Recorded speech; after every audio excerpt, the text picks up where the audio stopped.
कैसे आते हैं ये देखना है अपने को। कोई ना कोई अंदर डिजायर होता है तभी सपना आ रहा है। बहुत बार आप देखेंगे जो सपना है वो हमारे किसी ना किसी डिजायर से रिलेटेड ही आता है। जो आप रियलिटी में नहीं कर पा रहे हो उसको सपने में करने की कोशिश कर रहे हो। होता है ऐसा? सबके साथ होता है। कई बार एब्स्ट्रैक्ट सा कोई सपना आता है, इसका मतलब वो डिजायर तो है लेकिन आपको पता ही नहीं है कि आपके कितनी गहराई में जाकर के वो डिजायर है जिसकी वजह से वो सपना आ रहा है। बिना कामना के सपना नहीं आ सकता। अब ये सपने में है और इन्होंने क्या किया, अपने माइंड में ही इमेजिनेशन बना ली कि मैं एक लड़का हूं और बिल्कुल वैसा ही जैसा कि ये बनना चाहती है, जिसकी बॉडी बहुत स्ट्रांग है, बिल्कुल एब्स वैब्स ये वो और बिल्कुल फिट, फिजिकली फिट, और एक बोट के ऊपर समुद्र के बीच में जा रही हूं मैं, ऐसे खड़ी हुई हूं और हवा चल रही है सामने से। इतनी देर में इनकी नजर पड़ी एक मछली के ऊपर। एक मछली, बड़ी सुंदर सी मछली, गोल्डन कलर की, वो मछली जा रही है। जबकि क्या वो इनसे अलग है? वो मछली क्या है? वो भी तो इन्हीं की इमेजिनेशन है। अब इसको ध्यान से समझना, एक एक करके लेयर्स आती चली जाएंगी, लेयर्स खुलती चली जाएंगी। सिंपल है लेकिन बहुत डीप है। अब वहां से क्या हुआ कि जैसे ही मछली को देखा तो मछली को देख करके ख्याल आना जायज है कि यार इंसान होने की बजाय, ये लड़का होने की बजाय अगर मैं मछली होता तो समुद्र के नीचे की दुनिया जा करके देखता, बिना कोई मास्क लगाए, बिना कुछ करे। आह, ये भी एक दुनिया है, मजा आ जाता। कामना उठ गई, डिजायर उठ गया। Desire is the root cause of existence. यही कर्म है। जहां डिजायर उठा कर्म हुआ। अब जैसे ये डिजायर उठा, इमीडिएटली उसी मछली के अंदर पेट में ये पहुंच गई।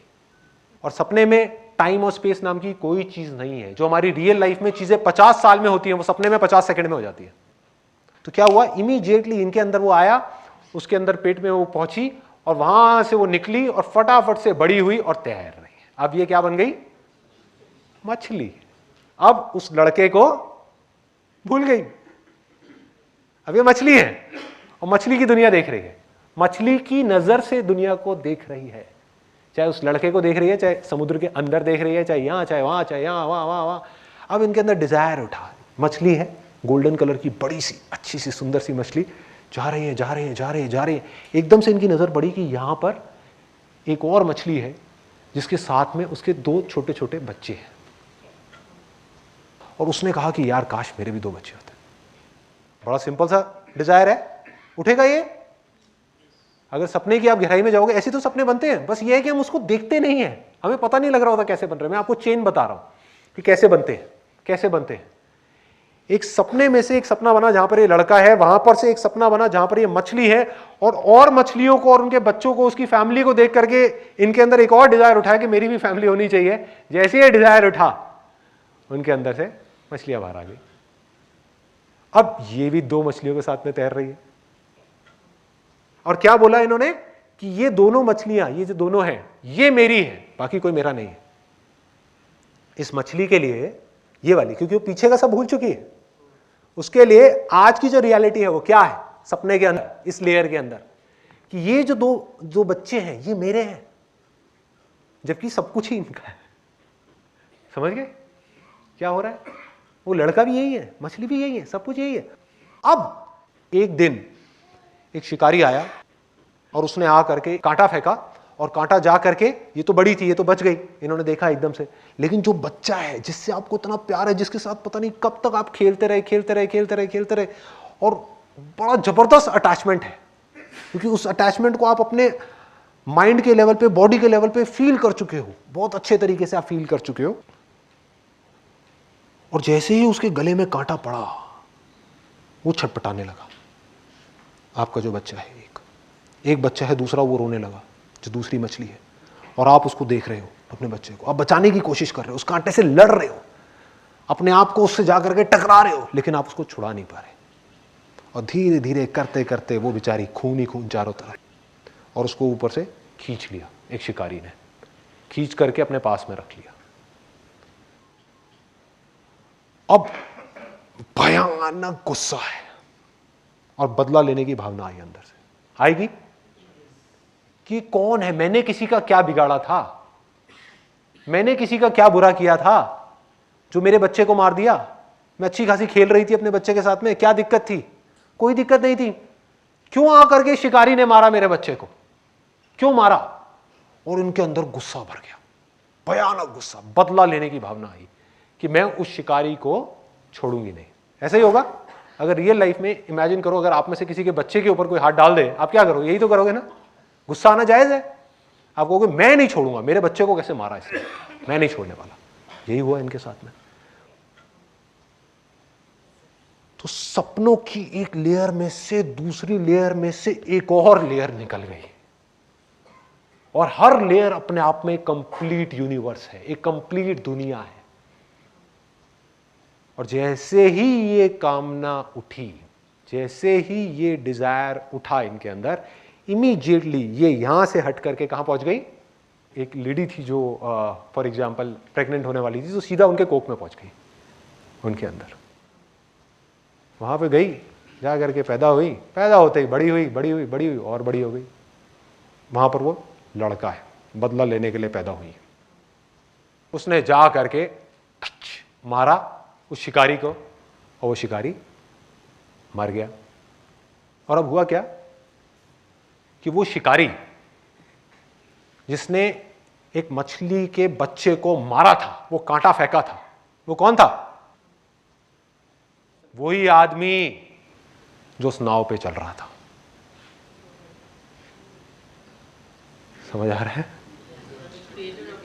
वो पहला, यहां से क्या बनी थी? एक लड़का बनी थी जिसकी बॉडी बहुत स्ट्रांग थी, जो बोट पे जा रहा था। क्या था वो? वही तो शिकारी था, वही तो है वो शिकारी जिसको बूढ़ा होने के बाद में मारा गया है। वो भी यही, और वो भी वही, और वो भी वही, और वो भी वही, और वो भी वही। अब सबसे मजेदार चीज, आप एक बार आंख बंद करिए। ये जो पूरी दुनियाएं क्रिएट हुई है, यहां से यहां, यहां से यहां, यहां से यहां, यहां से यहां, ये सब कहां है? इनके अंदर है ना? इनके अंदर ही तो है। तो अभी यहां पर जो कुछ चल रहा है, मेरा सिंपल सा सवाल यह है कि ये कहां है? आपको ये तो समझ आ गया कि आगे तक की जितनी चेन थी वो सब इनके अंदर ही है, कि पीछे की चेन कहां है? कहां है? जहां पर टाइम और स्पेस नाम की कोई चीज नहीं है। यही सवाल है जो आपको अपने अंदर भरना है, अपने अंदर डालना है। ये आपको एंड तक ले जाएगा, एंड तक ले जाएगा कि अगर मेरे सपनों की दुनिया में मैं यहां से वहां, वहां से वहां, वहां से वहां, वहां से वहां, जहां टाइम भी क्रिएट हो रहा है, स्पेस भी क्रिएट हो रहा है, लोग भी क्रिएट हो रहे हैं, दुनियाएं भी क्रिएट हो रही है, दुनिया के अंदर दुनिया बनती चली जा रही है, सब कुछ होता चला जा रहा है, तो मैं ये कैसे कह सकता हूं कि ये जो हो रहा है ये भी मेरी पीछे कोई इमेजिनेशन नहीं थी? हो सकता है कि जो कुछ मैं कह रहा हूं वो सब बकवास हो सकता है उसमें कुछ सच हो। उसका जवाब सिर्फ और सिर्फ आपको अपने अंदर जाकर के मिलेगा, बाहर से नहीं मिल सकता। I don't believe in the word God, I believe in God, which is nameless. For example, एक आदमी है जो यहां पर पहुंच गया है ना, और अपने आप को शीशे में खड़े होकर के देख रहा है। खड़े आप भी वहीं हो, देख आप भी रहे हो, फर्क क्या है? उस शीशे पे धूल जमी हुई है। अब उसकी सारी धूल हट गई, अब वो खुद को देख रहा है, खुद के निराकार रूप को देख रहा है, जो बेस है हर चीज का। सब कुछ बदल रहा है लेकिन वो नहीं बदल रहा, वो वहीं का वहीं है, बिल्कुल स्टिल है, और उसी के अंदर सब कुछ हो रहा है। और आप जब उसको देख रहे हो तो कोई उसको देख करके बोल रहा है कि ये परमात्मा है, कोई कह रहा है कि हम इसके बच्चे हैं। बिल्कुल ठीक है, क्यों नहीं है? ये कहना गलत होगा? गलत क्यों है? यहीं से तो आप आए हो ना। उसी रिफ्लेक्शन में जब खुद को देख रहे हो, जब आप खुद के दर्शन कर रहे हो, तो आपको यह लग रहा है कि वो अलग है, क्योंकि आप खुद को कभी नहीं देख सकते। लेकिन जिस प्योरिटी में जाकर के लास्ट स्टेट में आप खुद को देख रहे हो, तो वो आप खुद ही हो। डीपर रियलाइजेशन आपको है, लेकिन आपको लग रहा है कि इसके बियॉन्ड भी कुछ है। तो कोई कह रहा है कि ये भगवान है जो दिख रहा है, जो निराकार है, जो ये है, जो वो है, और वो बिल्कुल ठीक कह रहा है, क्योंकि अब वो डिपेंड करता है किस वे में कह रहा है। वो कह रहा है कि इस बॉडी के लेवल से जब मैं उसको देख रहा हूं, तो एक लहर को अगर देखा जाए तो लहर समुद्र का बच्चा ही हुई ना। तो वो कह रहा है I am the son of God, मैं बच्चा हूं और वो भगवान है, वो सच कह रहा है। कोई कह रहा है भगवान ने दुनिया बनाई है, बिल्कुल सच है, भगवान ही कह रहा, लेकिन भगवान ने बनाई है, भगवान में से जो निकला उसने बनाई है, वो भी तो भगवान ही है, वो भी सच है। झूठ किसे कहोगे? कोई कह रहा है अहम ब्रह्मस्मि, अनल हक, आई एम दैट, कि मैं ही वो हूं, वो भी सच है। कहने का तरीका अलग अलग है, कहने का तरीका थोड़ा सा अलग अलग है, सब सच है, झूठ कुछ भी नहीं है। कहने का तरीका अलग अलग है। जो भक्ति में जाकर के डूब करके बोलेगा वो कहेगा परमात्मा है, जो ज्ञान में जाकर के डूब करके बोलेगा, साक्षात देख करके बोलेगा, वो कहेगा अरे तो मैं खुद ही हूं। बातें किसी ने भी गलत नहीं कही, ना जीसस ने, ना इसने, ना उसने, ना उसने, किसी ने गलत नहीं कही, सबने एक ही बात कही है। लोगों ने क्या किया? बातों को छोड़ दिया और अपनी कामनाओं को पूरा करने के लिए भगवान को यूज कर रहे हैं कि भगवान मेरी ये कामना पूरी करो, वो करो, वो करो, जबकि भगवान क्या कह रहा है? कामनाओं को छोड़ो। उसको नहीं समझा, उसमें अपना फायदा नहीं है ना, उसको नहीं समझा कि परम उसमें कैसे जाना है, परम आनंद में कैसे जाना है, उसमें कैसे जाना है।